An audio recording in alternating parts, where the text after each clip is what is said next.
Olá, pessoal, sejam muito bem-vindos à editoria da Brain Cultura, Mercado e Consumo. Eu sou Tici Weber, sócia consultora, e hoje eu convido aqui a Diana Nacur para a parte 2 do nosso vídeo. Eu deixo o convite para quem ainda não assistiu a entrevista com a Diana, volta lá na entrevista da semana passada, que está muito bacana. A Diana ela é especialista em direito imobiliário e ela trabalha em questões multidisciplinares próprias do negócio imobiliário, desde aquisição, gestão, a sucessão de patrimônios imobiliários de pessoas físicas e pessoas jurídicas. No vídeo passado, ela falou um pouquinho de quais são os cuidados a comprar o imóvel, quais são os riscos envolvidos, e hoje ela está aqui para a gente continuar o nosso bate-papo. Diana, seja muito bem-vinda.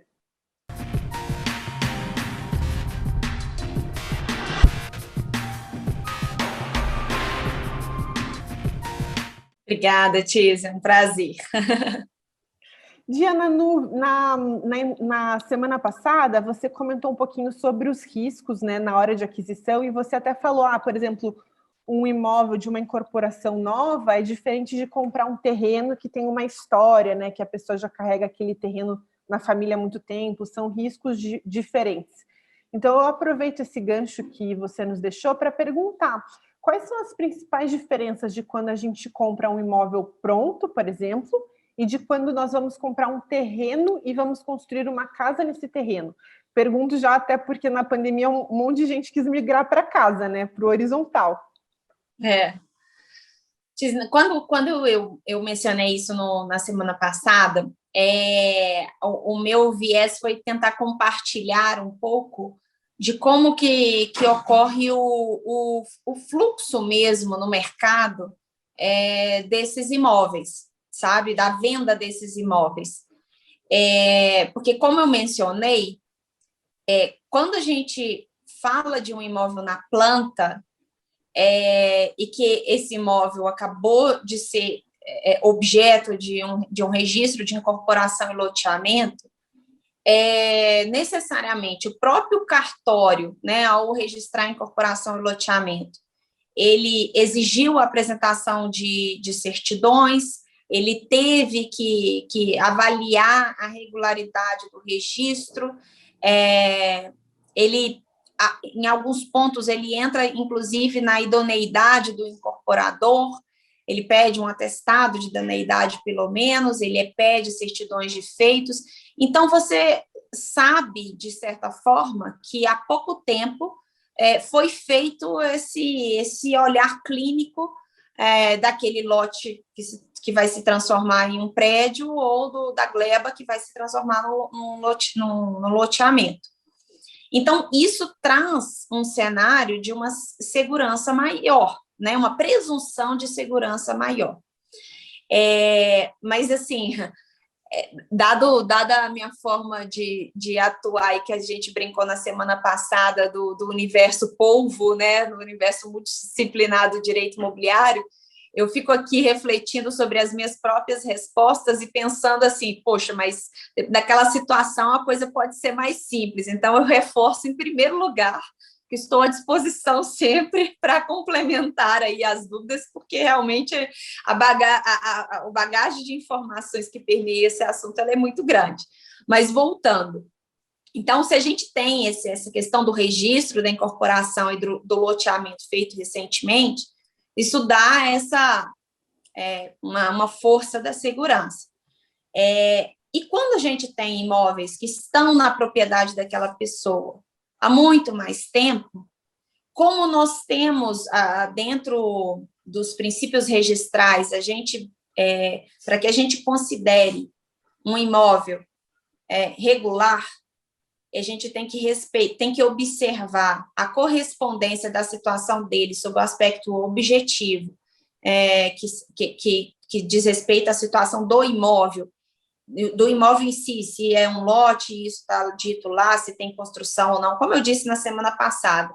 Quanto sobre o aspecto subjetivo, a gente corre o risco desse imóvel ter sofrido, não é o imóvel, mas a propriedade dele, o que ele representa para o seu proprietário, ter transitado em tantas movimentações jurídicas, em tantas situações, entrou para a comunhão de bens, não entrou, foi integralizado, mas num capital de uma pessoa jurídica, mas essa pessoa jurídica não chegou a levar a registro, o contrato, a alteração do contrato social ou contrato social. Aí você começa a ganhar um corpo de história que você já não tem mais a certeza de que isso está ali na matrícula certinho. Então, assim, reforço de novo, seja para o empreendedor, seja para o terreno, seja para o consumidor final, de fato, o ponto de partida é a gente entender a certidão da matrícula atualizada.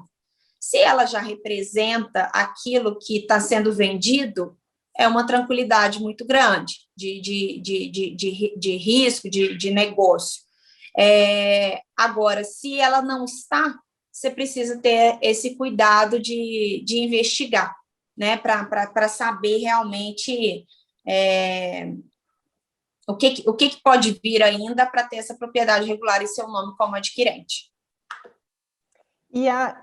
Além dessa diferença histórica, não sei qual a palavra jurídica correta, mas histórica, digamos assim, quais seriam as principais diferenças de quando eu compro um imóvel pronto ou compro um terreno, tanto do ponto de vista do empreendedor como do consumidor final? A questão ela está muito porque assim, quando você vai comprar o imóvel pronto, ele já existe, né? Vamos dizer, obviamente. Então, ele já existindo, né?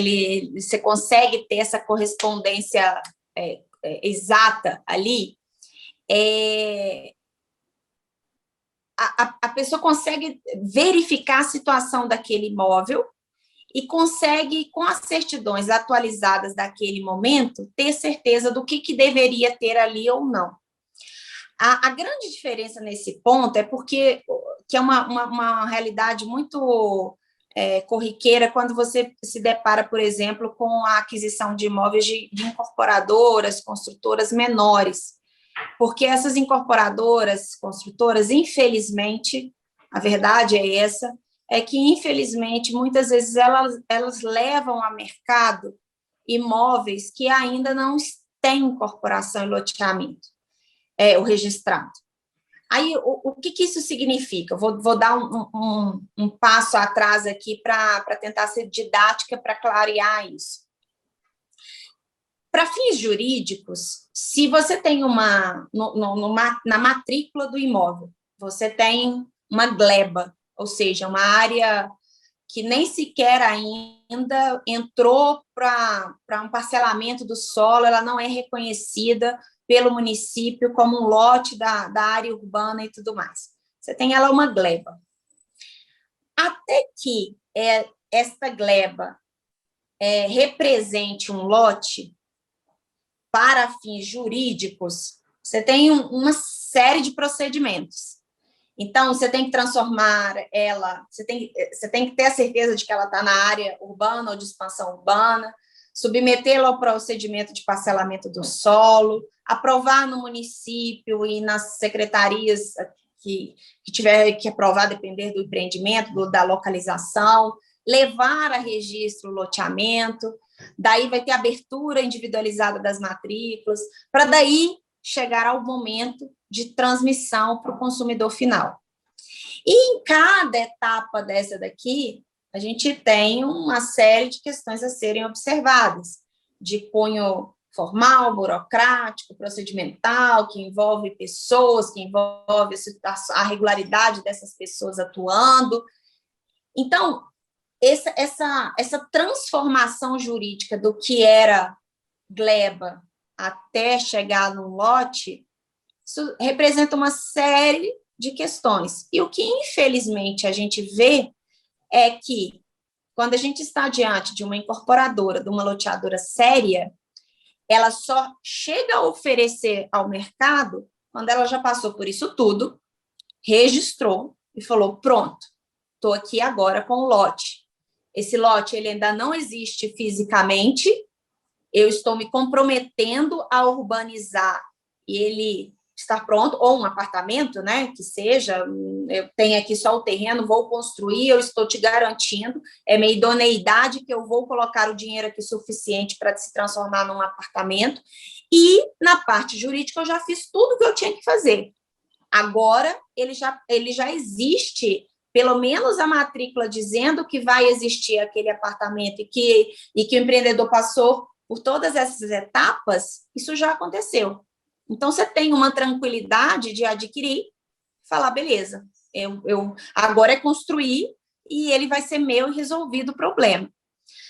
O problema é que, na prática, quando a gente se depara aí, infelizmente, com alguns empreendedores que têm uma falsa sensação de que o respeito a essas etapas vai trazer a ele economia, porque a verdade é que não traz nenhuma.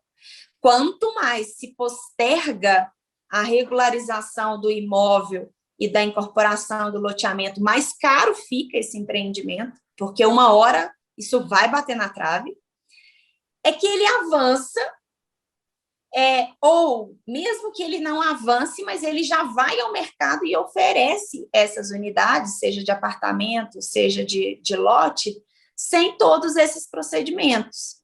E aí o perigo é muito maior para quem está adquirindo. Além da lei, né, reconhecer isso como realmente vedado ser feito isso, quem está adquirindo fica vulnerável a todos os riscos e a complexidade de todas essas etapas de transformação.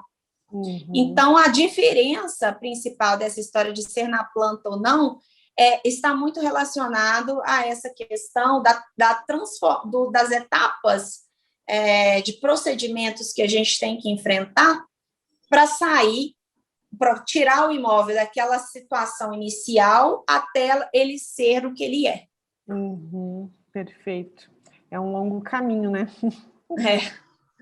Outra pergunta, Diana. Quando o imóvel é financiado, muitas vezes as pessoas têm a sensação de que juridicamente está tudo certo, porque como eu estou financiando, vai passar pelo banco, o banco vai fazer todas as verificações que são necessárias. Isso é correto? Isso é suficiente? Qual que é a sua percepção? Olha, na ponta do consumidor final, né? Porque aí nós estamos de fato falando do financiamento para ele, eu diria que é possível, sim, confiar nessa avaliação. Obviamente, como a gente tem hoje aí uma atuação bem variada no mercado de financeiro aí, de possibilidades de financiamento, eu não vou saber dizer se em qualquer caso de financiamento teve o devido cuidado de avaliação. Porque eu já tive notícias de algumas concessões de crédito de uma forma muito automática, né? Aquela coisa bem no escuro.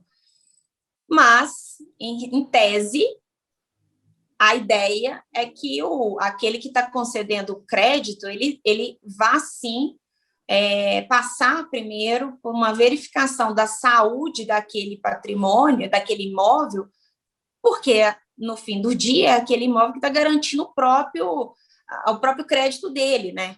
Então, ele é também um interessado em saber se aquele imóvel está regular, se precisar, ele vai tomar aquele imóvel de volta para si, se a garantia está ok. Então, há essa presunção, mas prefiro não responder de uma forma geral, porque por realmente a gente ter esse cuidado de entender o que é feito na verificação daquele financiamento.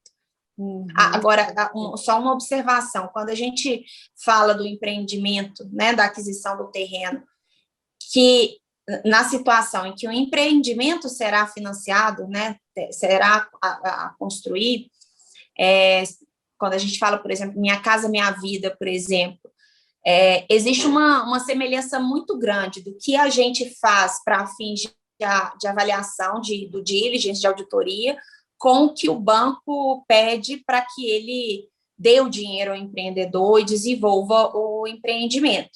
São parâmetros distintos, só que aí fica uma dica, né? Que quando a gente faz isso no momento anterior à submissão da análise de crédito, a gente consegue limpar primeiro, botar uma ordem naquilo para que aquilo chegue muito mais redondo, né? Já chegue para o banco com um outro olhar.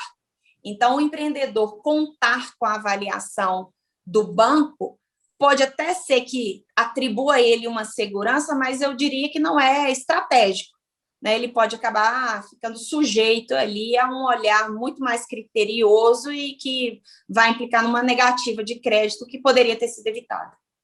Daí, de novo, que a gente acha que vai sair barato, sai caro, né? Exatamente. Muito bom, bem colocado. Diana, para encerrar aqui a nossa conversa de hoje, eu queria que você nos desse alguma dica. Quando for contratar um especialista no direito imobiliário, quando que eu preciso, o que eu preciso observar? Dá uma dica para quem está embarcando nessa aí.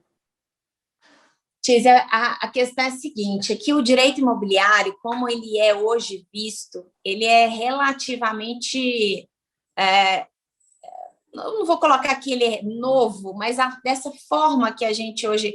Porque os cartórios passaram a ter esse olhar muito mais rigoroso depois não vou chamar de profissionalização, mas assim, depois da Constituição de 88, que a gente teve a forma de ingresso, né, por concurso e tudo mais, isso trouxe para a atuação dos cartórios uma seriedade, uma formalidade, uma seriedade muito maior.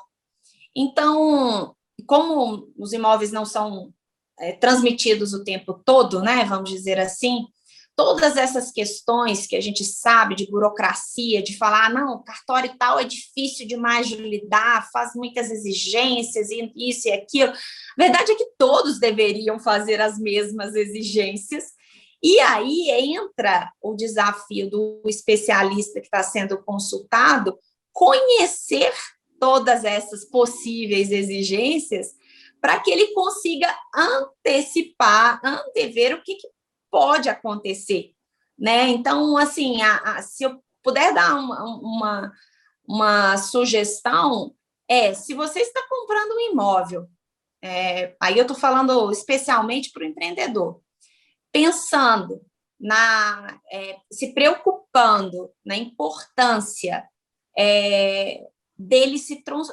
transformar, porque ele é um insumo do seu negócio. Então, a gente já tem um baita de um desafio que no negócio jurídico o ciclo dele é muito longo, né?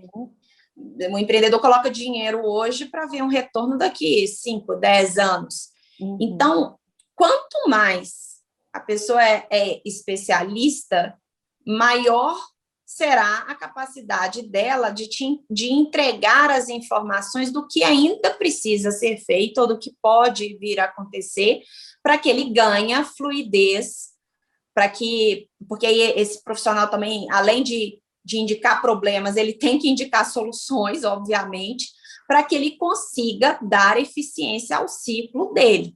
Uhum. Agora, se a outra pessoa, se a pessoa não tem tanta preocupação com o tempo disso, ela está disposta a falar, não, é um bom negócio, vamos ver o que vai dar, aí depois, se der problema ou se demorar a resolver, não pode reclamar também, né?